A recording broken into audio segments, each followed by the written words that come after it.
Welcome to episode 8 of the one where they talk about friends. This is Regina Phalange.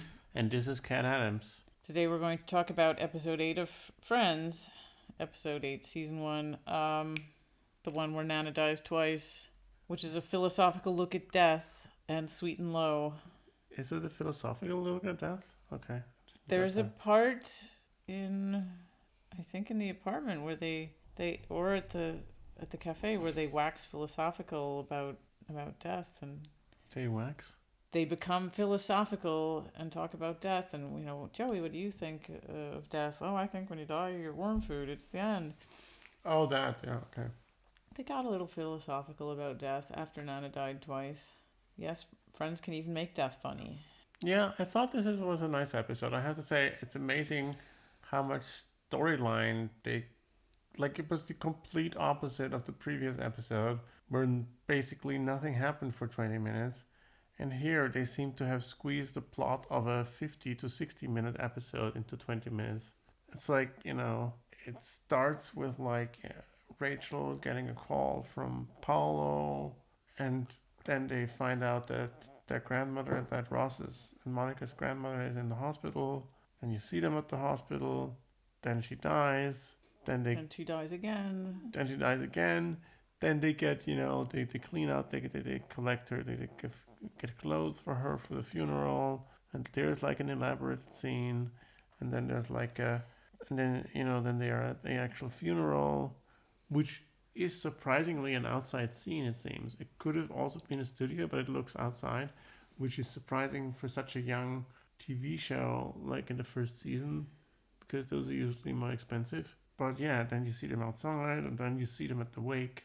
I guess maybe, the previous episode had to pay for, the lack of props in the previous episode, paid for that episode.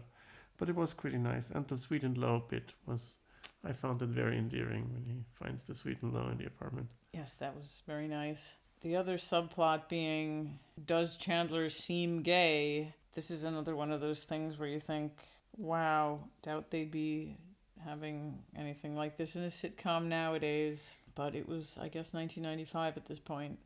Would they not, though? I mean, it was not disrespectful of gays. But it was weird. I mean, I think it is kind of disrespectful of gays. What is it about you that makes you stereotypically gay, Chandler? That's really okay. not... Yeah, that's true. But they resolved it kind of in a good way. It's like because the gay guy, the real gay guy, certified him as not gay. No, not because of that, but because the real gay guy was portrayed as a normal person. Yes, that is good. Basically like Chandler. And yes, I guess I see what you mean. Like, it is just like, it's kind of, between the lines you can see, like, you don't want to be gay. It's like a bad thing. Yes, exactly. I mean, would you ever have the opposite thing? I don't know. I think I don't know. It's just something that seems like you just wouldn't have it nowadays. It is part of this sort of weird uncomfortableness that the show seems to have with gayness. And yeah, it's like it's something wrong with you. I think we're gradually moving to a point where it just doesn't matter that much anymore if you're gay. I think in 1995 there was still this, he's gay.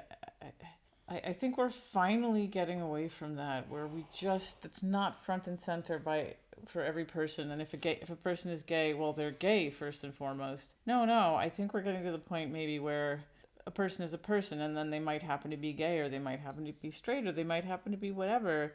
There was still this awkwardness about gayness at this point. And yeah, it was like that at the time. I mean, it's not really that shocking. But it's weird to see it now. Yeah, it's weird. Yeah. But yeah, I don't know. Partially a nice episode, partially a kind of a weird episode. I mean, they spent the entire episode, or Chandler spent the entire episode trying to figure out why he was gay, or why he might seem gay. Whatever, not something you'd see in a 2021 sitcom, I'm pretty sure. It's again something that really dates Friends. But yeah, the funeral part was nice. The handling of death. Yeah. It was done well. Yeah, it was really done well. All right then. So I guess we'll end this episode. Signing off. This is Regina Phalange. And this is Ken Adams. Bye.